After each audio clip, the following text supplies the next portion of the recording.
Good afternoon students. पिछली बार हमने जो पढ़ा था रेप्लिकेशन के बारे में वो वीडियो सबको समझ में आई थी।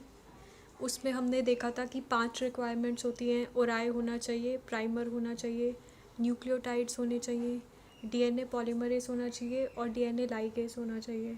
ठीक है, एनसीईआरटी के हिसाब से अगर तुम इतना समझ लोगे तो ये बहुत है। उसके बाद हमने देखा था कि 2 स्ट्रैंड्स होते हैं डीएनए के और दोनों पे रेप्लिकेशन होती है। एक पे कॉन्टिन्यूअस सिंथेसिस होती है। कॉन्टिन्यूअस सिंथेसिस क्यों होती है? क्योंकि ये जैसे जैसे खुलता जाता है वैसे वैसे सिंथेसिस होती जाती है। ठीक है, इसलिए ये कॉन्टिन्यूअस है। ये पूरे अलग से अलग क्यों नहीं हो जाते? इसलिए नहीं हो जाते क्योंकि उसके लिए बहुत ज़्यादा एनर्जी चाहिएगी। ठीक है, इतनी एनर्जी उनके पास होती नहीं है। और एनर्जी कैसे आती है? न्यूक्लियोटाइड से आती है। जो न्यूक्लियोटाइड्स हैं इनके पास 3 फॉस्फेट ग्रुप है, तो इसमें फॉस्फोराइलेशन हो जाती है जिससे एनर्जी आती है। ठीक है, तो ये खुलता जाता है तो इस तरफ होती है कॉन्टिन्यूअस सिंथेसिस। और दूसरा जो है वो जैसे जैसे खुलेगा, सपोज़ ये और इतना खुल गया तो उसके बाद यहाँ से यहाँ तक सिंथेसिस होएगी। ठीक है, तो इसीलिए इस तरफ वाली क्या है? Discontinuous synthesis. तो जिस स्ट्रैंड पे कॉन्टिन्यूअस सिंथेसिस होती है उसको कहते हैं लीडिंग स्ट्रैंड, और जिस स्ट्रैंड पे डिसकॉन्टिन्यूअस सिंथेसिस होती है उसको कहते हैं लैगिंग स्ट्रैंड। ठीक है, अब जो रेप्लिकेशन है वो हमेशा 5-3 होगी। ये मैंने पिछले क्लास में बताया था। इसमें भी 5-3 होगी। तो जब भी तुम्हें 2 डीएनए के स्ट्रैंड्स दिए जाएं तो तुम देखो कि 5-3 ही होनी चाहिए। ठीक है, उसमें जिस तरफ 3 हो वहाँ से शुरू होगी, क्योंकि 5-3 करनी है इसको। ठीक है, तो जहाँ पे भी 3 हो वहाँ से शुरू होगी। यहाँ पे 3 है तो इसकी रेप्लिकेशन इस तरफ प्रोसीड करेगी। और क्योंकि ये अंदर से प्रोसीड कर रही है तो इसलिए कैसी होगी? डिसकॉन्टिन्यूअस सिंथेसिस होगी। ठीक है, इतनी बात सबको समझ में आ गई। अब हम देखते हैं कि हमसे क्वेश्चंस क्या पूछे हैं। सबसे पहले हमसे क्वेश्चन पूछा है कि हमें बताया हुआ है कि जो ऊपर वाला स्ट्रैंड है, strand on the top is 5-3 from left to right. तो ये लेफ्ट है और ये राइट है। ठीक है, तो लेफ़्ट टू राइट ये 5 है, ये 3 है, ये हमें बताया हुआ है। ठीक है, इसके बाद हमें बताना है सबसे पहले क्वेश्चन में कि what is the polarity of other strand of DNA. तो अदर स्ट्रैंड ऑफ डीएनए की पोलैरिटी उससे अपोजिट होगी। ठीक है, ये एंटी पैरेलल होते हैं। हमने जो डबल हेलिक्स मॉडल पढ़ा था वॉटसन और क्रिक का, उसमें हमने देखा था कि ये जो है दोनों एंटी पैरेलल हैं। तो ये 3-5 होगी, बस तुम्हें ये लिख देना है। इसके बाद what is the role of helicase enzyme, ये हम बाद में डिस्कस करेंगे। इसके बाद थर्ड क्वेश्चन है which one will be the leading strand, label it strand A. तो हमें लीडिंग स्ट्रैंड बताने के लिए देखना पड़ेगा कि रेप्लिकेशन कैसे कैसे हो रही है। तो इस स्ट्रैंड में क्या है?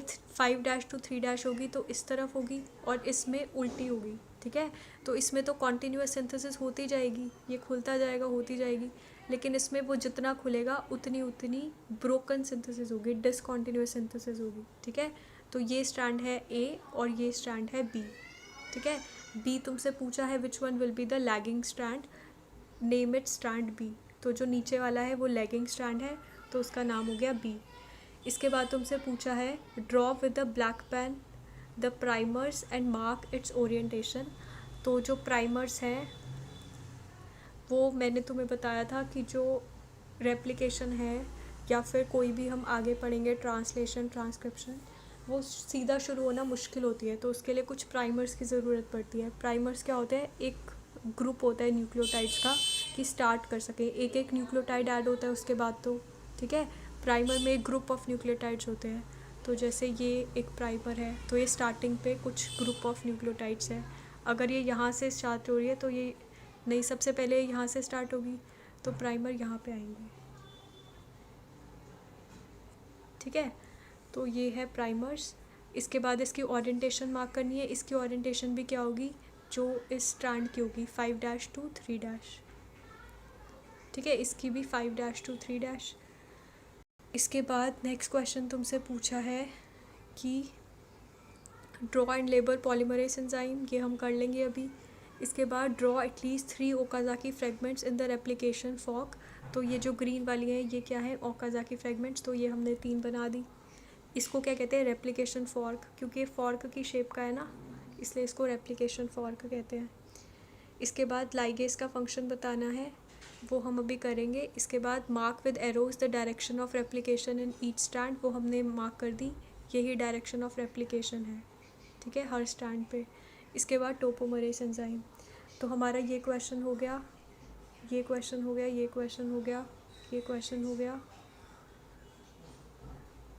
इसके अलावा ये क्वेश्चन हो गया और ये क्वेश्चन हो गया। इसके अलावा हमें बचा है कि हम हेलिकेज का रोल बताएं और पॉलीमरेज को बनाएं और उसका रोल बताएं, लाइगेज का बताएं और टोपो आइसोमरेज का बताएं। तो इसके लिए ये 4 रोल बताने हैं हमको। इसके लिए हम इस पे आएंगे जो हमें इकबाल मैम ने पढ़ाया था। सबसे पहले हेलिकेज क्या करता है? हेलिकेज एक एंजाइम है जो डबल हेलिक्स को अनवाइंड करेगा, ठीक है। तो हमें जब हेलिकेज एंजाइम बनाना होगा तो हम ऐसे ही एक स्ट्रैंड बनाएंगे, कोई भी डबल डीएनए स्ट्रैंड बनाएंगे, ठीक है, और उसके बीच में हेलिकेज लगाएंगे, क्योंकि हेलिकेज जहाँ जहाँ जाता जाएगा ये स्ट्रैंड को खोलता जाएगा, ठीक है। बस ये बनाना है तुमको। इसके बाद टोपो आइसोमरेज क्या होता है? ये टॉर्जन की जो स्ट्रेन है उसको रिलीव कर देता है। कैसे रिलीव कर देता है? कट करता है, उसके बाद जॉइन करता है सिंगल स्ट्रैंड या फिर बोथ स्ट्रैंड्स को, ठीक है। टोपो आइसोमरेज का यही काम होता है कि ये स्ट्रेन को या फिर जो प्रेशर है उसको रिलीज़ कर देता है। इसके बाद थर्ड क्वेश्चन है कि प्राइमेज क्या करता है? प्राइमेज जो है वो प्राइमर ऐड करता है। तो जब भी हम डीएनए शुरू करेंगे तो यहाँ पे एक प्राइमेज होगा जो प्राइमर को जो है प्राइमर को क्या करेगा? ऐड कर लेगा, ठीक है। तो अगर तुम्हें प्राइमेज बनाना होगा तो तुम एक शॉर्ट सा डीएनए लोगे और उस पर स्टैंड बना के प्राइमेज बना दोगे। इसके बाद डीएनए पॉलीमरेज क्या करेगा? डीएनए पॉलीमरेज तो डीएनए बनाएगा, ये सारे न्यूक्लियोटाइड्स को ऐड करता रहेगा, ठीक है।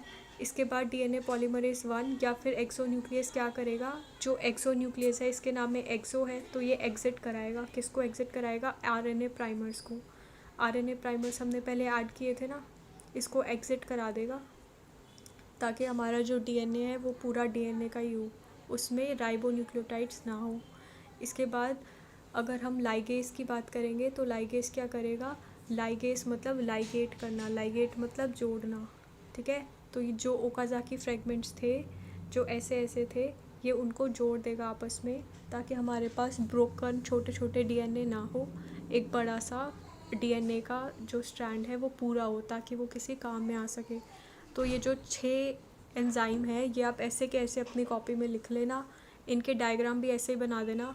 अगर हम इनके एक्चुअल डायग्राम बनाने लगे तो वो ऐसे नहीं होते, उसमें बहुत सारे, जैसे हमने प्रोटीन के स्ट्रक्चर पढ़े थे ना पिछली क्लास में, सेकेंडरी, प्राइमरी, टर्शरी, है ना, वैसे होते हैं इस एंजाइम के स्ट्रक्चर, क्योंकि एंजाइम प्रोटीन है तो इसकी बहुत सारी ऐसे लूप होती हैं और वो एक दूसरे के साथ कनेक्टेड होती हैं और उनका नाम होता है ए लूप, बी लूप, तो वो हम बना नहीं सकते। और अगर हम इसका सेकेंडरी स्ट्रक्चर बनाएंगे तो वो भी बहुत सारे अल्फ़ा बीटा ऐसे ऐसे करके और ऐसे होता है इसका। तो ये सारे एंजाइम्स जो हैं इनको स्ट्रक्चर बनाना पॉसिबल नहीं है, तो जो ऐसे स्ट्रक्चर दिया हुआ है आप यही स्ट्रक्चर और यही रोल अपनी कॉपी में सारे एंजाइम का लिख लेना। और जो ज़रूरी है वो डीएनए पॉलीमरेज है और लाइगेज है, इसी में से क्वेश्चन आएगा हमारे एनसीईआरटी से। बस यही है।